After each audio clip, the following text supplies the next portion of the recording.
Assalamualaikum warahmatullahi wabarakatuh. Sobat-sobat dimanapun anda berada, kali ini channel Pelangi Garang akan menceritakan sebuah gapura Majapahit yang berada di Pati. Kenapa pintu gerbang Majapahit berada di Pati? Simak sejarahnya sebagai berikut.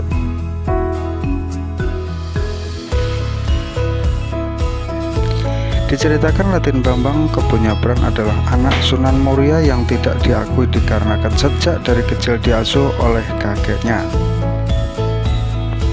Sebagai syarat agar diakui sebagai anak Sunan Muria, maka Sunan Muria menyuruh Kebonyabrang membawa pintu gerbang Majapahit dari Mojokerto menuju Gunung Muria dalam satu malam. Di lain tempat di Padepokan Sunan Ngerang, salah satu muridnya bernama Raden Ronggo ingin menyunting putri Sunan Ngerang bernama Roro Pujiat. Dia mau beristri dengan syarat Raden Ronggo memboyong pintu gerbang Majapahit ke Padepokan. Raden Ronggo kecewa karena pintu gerbang Majapahit telah diboyong Kebonyabrang ke Gunung Muria. Raden Ronggo mengejar Kebonyabrang untuk meminta pintu itu, tetapi tidak diberikan. Lalu timbul peperangan. Sunan Muria yang melihat dua orang bertarung lalu turun ke tempat kedua orang tersebut bertarung. Lalu beliau berkata, "Wes podo lereno, sak kloron podo bandole." Berhentilah kedua orang tersebut yang bertarung. Hingga sekarang tempat tersebut dinamai Dukuh Rondole atau sakloron podo bandole. Sunan Muria pun mengakui Raden Kebonyabrang menjadi anaknya dan beliau menyuruh untuk menjadi penjaga gerbang Majapahit yang ada di Pati tersebut.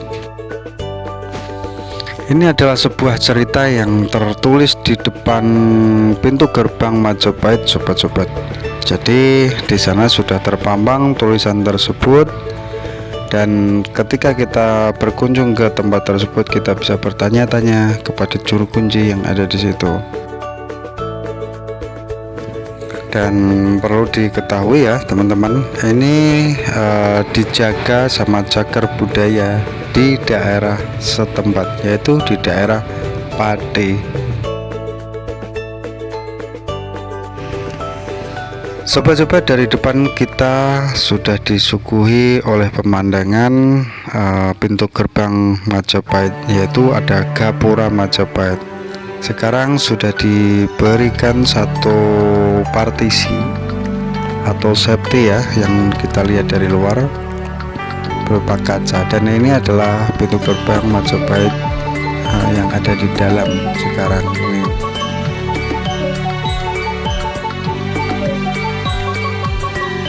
Tim jelajah malam pas kesini bersama Kang Hipno, dan kita lihat ini pemandangan-pemandangan yang di luar dari kaca tersebut. Di sekelilingnya adalah seperti yang kita lihat seperti itu.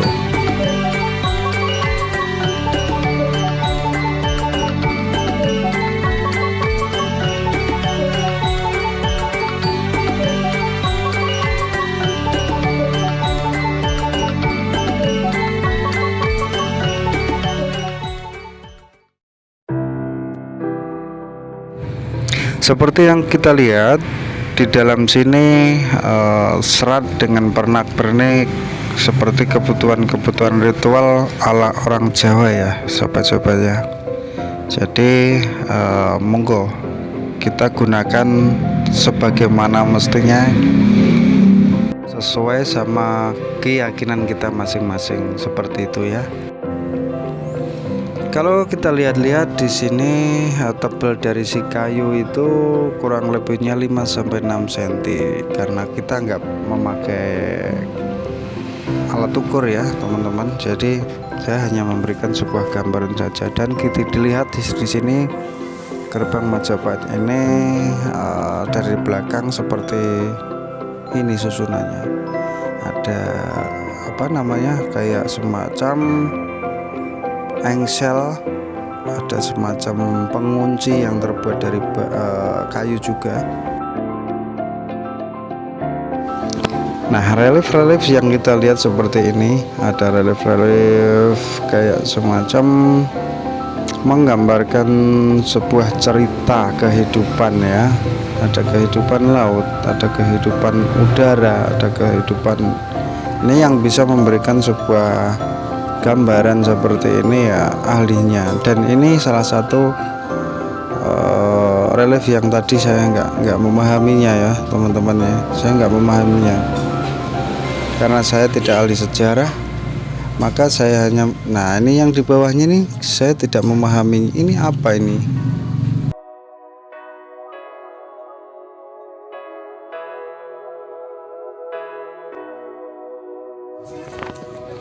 Tuh serat dengan relief-relief yang ada, dan ketika kita masuk di sini mungkin ya sampai nanti bisa berpikir dengan sendirinya.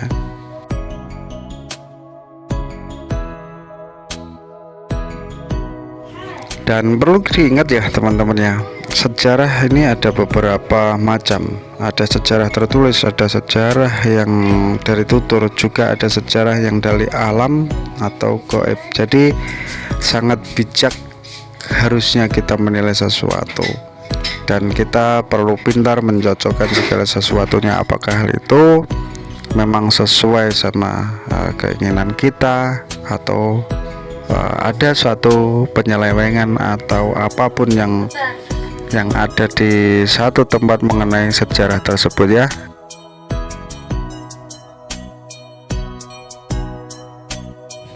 Namun teman-teman sobat-sobat juga harus tidak saklek dalam menilai sebuah sejarah walaupun hal itu tidak sesuai dan lain sebagainya. Yang pasti jadikanlah semua adalah pengalaman kita bersama. Yang keduanya adalah jadikanlah hasanah supaya kita menambah sebuah wawasan. Yang ketiga yaitu jadikan aset budaya yang ada di daerah kita masing-masing. Seperti itu mungkin.